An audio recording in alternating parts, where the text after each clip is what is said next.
Good afternoon, good morning, good evening, wherever you are in the world. It's Mark here. Thank you very much for checking in.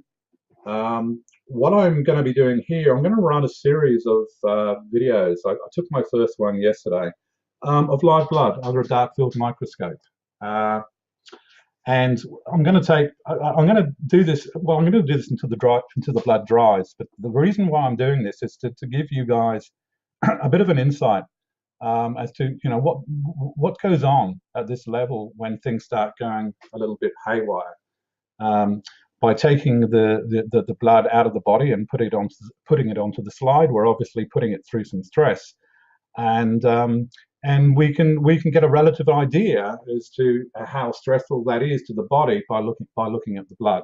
The blood will respond just the same outside as it will inside, initially anyway. So we can get a really good idea of what's going on there. What I'll do, I'll kick the video in now so that we can sort of get it going. When I'm looking at live blood, essentially what I'm looking at, I'm not just looking at, of course, looking at the blood cells are an important, the shape, make sure they're nice and round and whatnot, like they are in the video here. But more importantly, I'm looking at the environment. I'm looking at the blood plasma. What have we got swimming around? Have we got any junk? Do we have any fibrin? Do we have inflammation? Do we have crystals? Are blood cells sticking together? Things doing what are working as they should be. And because every one of these little conditions can give me an idea or a bit of a clue as to what's going on elsewhere. So if I were to look at this picture here, if we can, you can see the red blood cells are the round circles there. They're nice and separated. They're not sticking together. They might be, together, but they're not sticking together, which is very important because we've got good zeta potential, which is a very good ability of the red blood cells to be able to repel, which is due to very, very finite electromagnetic properties of the bloodstream. So that's good. The red blood cells are keeping quite nice and separate. The red blood cells are nice and round. They're pretty consistent. They're nice and plump. They're nice and dark in the middle, which means they're nice, full of hemoglobin. They've got good oxygen and content, and everything looks pretty good. You can see over here there's a red blood cell that's actually dying. It's not unusual to see that. Of course, it goes on all the time. We see a few of those.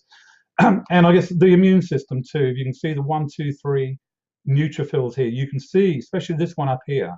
Oh, we've just gone down. They're very, very active. And I guess one of the important things with immune system is we've all got an immune system, of course, but is it active? Is it viable? And one of the things we can see with the live blood is to see if they're actually viable and active and doing what they should be doing. Because just because you have an immune system doesn't mean it's actually working for you.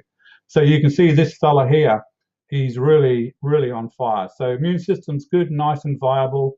These little white specks here, they're little sacs of enzymes, which this is what they use to digest all the microbes and all the rubbish. So look, everything's a little bit clean. There's not a lot going on right now. As we move forward through some of the other videos, we're going to see some other stuff pop up, and we'll see some other things starting to manifest, and hopefully some interesting stuff. So I'm going to leave it for now. Have a look at that. Leave it with you, and in a couple of hours' time, I'll upload another, and over the next 2 days, I'll do a few more. And please, leave any feedback below in the comments, and I'll talk to you again very, very soon. Goodbye.